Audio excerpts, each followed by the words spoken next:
خۆی لە ئێستادا لە هەرێمی کوردستان گەمە سیرکەن فەراغێکی گەورەی لە نێو دۆزی کورد یەکێتینەتەوەی کوردە لەبەرەوەی ئەگەر ئەو فەراغە نەبوایە ئێستا ئێمە لە عێراق یەکەم کوتلەیە کە 68 کورسیمان هەیە کەواتە گەورەترین کوتلەی عێراقین دەبی ئێمە بین حکومەت تەشکیلکەین ئەوەش وای کردیە کەوا یەکێتینەتەوەی کورد نەبێ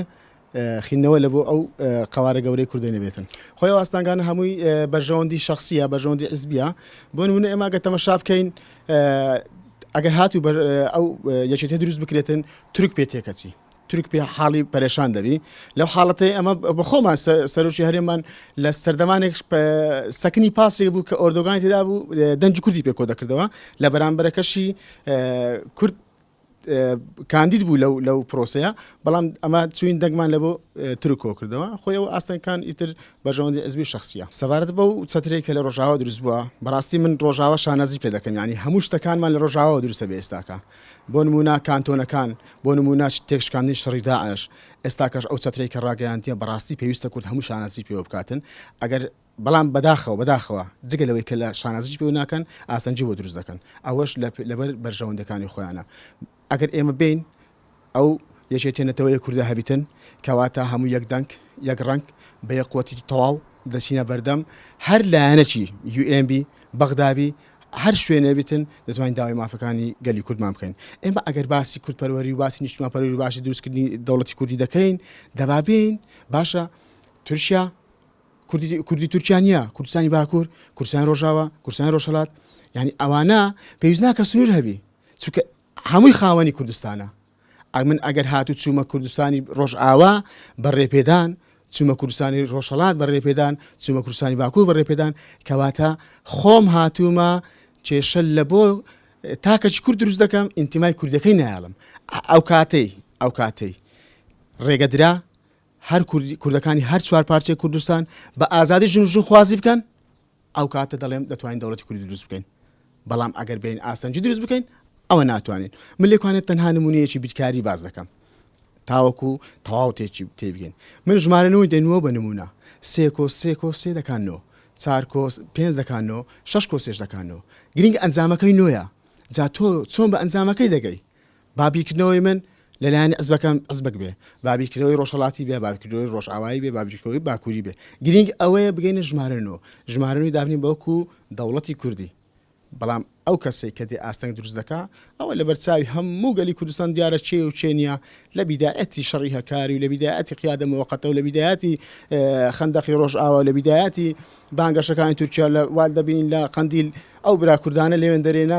بە هەموو قوت و ماڵ و منداڵی خۆیان جێهێشتە ژیانی خۆیان جێهێشتیا دێن لە پێناو کورد خەبات دەکەن بەڵام ئێمە دێین دەیانگرین و لە باشووری کوردستان خەڵک لە سزەکانە بە ناویەوەی کەوات و ڕێخستنی پەکەی کەوا ڕێخستنی لایەنێک سیاسی کاکەوەڵە زوڵمە ئێمە کادری سیاسیمان هەیە لە سزنەکانی حکوومەتی هەرێمی کوردستانە کە بە زمانی کوردی بە نووسینی کوردی تەوقیع دەکا ئەوە چییە وەڵاوە سەر بە لایەنێک سیاسی باکووریە کاکە جا خۆ کوردستانی باکوور هەر کوردستانە تو ئەگەر هاتووی سەرۆکی هەرێمی ئەگەر هاتوو سەرۆکی حکوومەتی هەرێمی ئەگەر هاتوو یەک لە هەر تاکەشی هەرێمی کورد هەر کووردە چۆن دەڵێن عەرەب هەر عەرەبە کورد هەر کووردە ینی سەبارەت بە گرنگی پرسی یەکێتینەتەوەیی و بە تایبەت یەکێتی لایەنە سیاسیەکان لەسەر ئاسی چوار پارچەی کوردستان دەبینین لە دەیان ساڵی ڕابردوودا بە درێژایی مێشوو هێز و لایەنە سیاسیەکان لە هەوڵداندا بوونە بۆ ئەوەی کە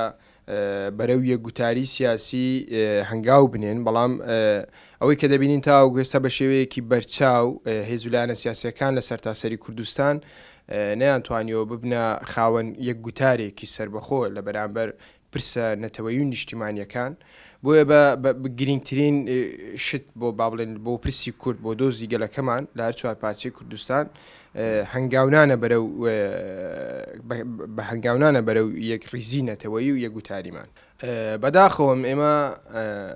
دەبینین بە درێژایی مێژوو ینی لە بەرامبەر هێلی شۆڕژێری ئێمە بۆ بەستنی کۆنگرەی نەتەوەیی و لە بەرامبەر هێلی بەرخۆدان لە بەرامبەر دوژمنان و داگیرکەرانی گەلەکەمان لە هەمان کات هێلێکەیە کە هەمیشە بۆ تا هۆی ئاستەنگ دروستکردن لە بەرامبەر بەرەو پێشچوونی پرسیینەتەوەکەمان لەسەر تاسەری کوردستان یعنی ئەو ئاستەنگیانەی کە هەن بە قەناعەتی من بەشێکیان پەیوەندی بە داگیرکاری و بە دوژمنانی گەلەکەمانەوەیە بەڵام بەشێکی تری پەیوەندی بە هێز و لایەنە سیاسەکانی سەرتاسەری کوردستانەوەیە چۆن ئەمانە با بڵێن ئاو دەکەنە ئاشی دوشمنیانی ئەمانە بە درێژایی مێژوو هۆکار بوونە بۆ ئەوەی کە لە مای ڕابردوودا چەندین جار هەوڵێک درا بۆی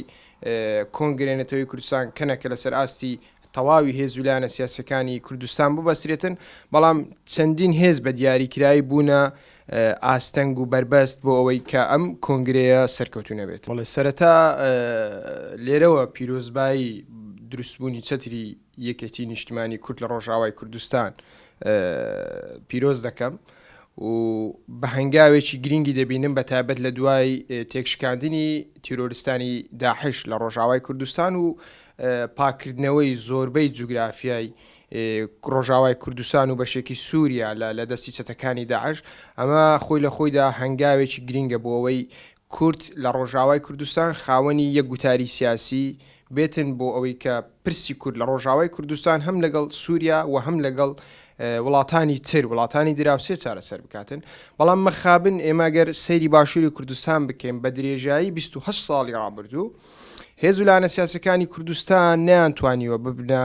لە ژێر چەترێکە یەکتری کۆبکەنەوە بۆ پرسی نیشتیمانیەکان هاودەنگ بن بۆ نمونە ئێمە بەدەیان کێشەی سیاسیمان لەگەڵ بەغدا هەبووە بەڵام بە هۆکاریەوەی هەر هێزولایەنێکی سیاسی بە شاندی تایبەتیان ناردەوە بۆ بەغدا وەکو با بڵێن شاندێکی تایبەت بە دۆزی کورد بە دۆزی گەلی باشووری کوردستان سەردانی بەغدای نەکردو بۆیە کێشەکانمان بەردەوامە بۆ دروست نابێت ینی ئێمە گەر حقیقت باس بکەین دوژمنان ئێستا لەو چترێکە لە ڕۆژاوی کوردستانە دروست بووە زۆر دڵگرانە و بەتابەت دەوڵەتی داگیرکاری تورکیا وەوەی کە لە باشووری کوردستانە هەیە ئەمە پێمان خۆش بێ و پێمان ناخۆش بێتن باشووری کوردستان بۆ تا سنتەرێکی گرنگ بۆ زمانی کورد بۆ چارەسەری کێشەی کورد لە بەشەکانی تری کوردستانیش کاریگەریەکی ناڕاستە خۆی هەیە بەسەر دۆزی گەلی کورد لە بەشەکانی کوردستان ئەوەی کە دروست نابێتن ئەمە دیارە دەستی داگیرکاران و دەستی دوژمنان و نەعەزانی گەلەکەمانە کەوا ڕێگری دەکالەوەی کەوا کۆنگرێنێتەوەی کوردستان یاخود یەک گوتاری سیاسی بۆ دۆزی گەلەکەمان لەسەر تاسەری کوردستانە دروست بێتە.